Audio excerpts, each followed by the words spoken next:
Well, if you're talking about large companies, I think there's really an awful lot in it for them, because certainly in the UK, the process by which companies go through to produce the statutory accounts is something of a cottage industry. So for larger companies who do that work in-house, the process really hasn't changed a lot over many years. And what they're starting to see now is XBRL is giving them the reason and the spur to start to look at those processes. And what it will do is actually link together multiple accounting systems. At least that's the theory, that's what it can do.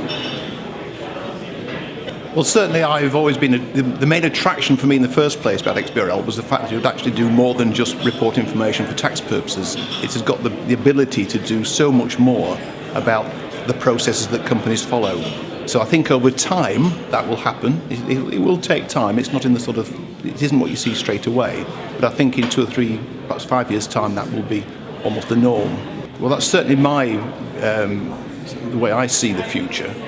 In the first instance, it is about actually having to adopt to a new format, and companies do have to change their existing processes and systems, so there is work to do. But what we're expecting is that work is primarily in the first year, and then in year 2 and onwards, XBRL will become part of the furniture, really.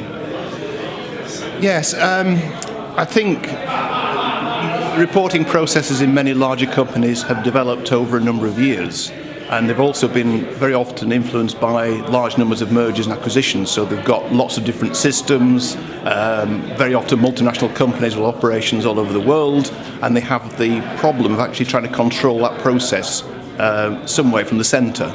And at the moment it tends to be brought together when information comes in from subsidiaries, and a central team is then having to put information into an acceptable form. And that's quite a burden. But of course people are used to it, they've been doing it for many years and don't realise that there can be a better way. And that is what XBRL should be able to give them.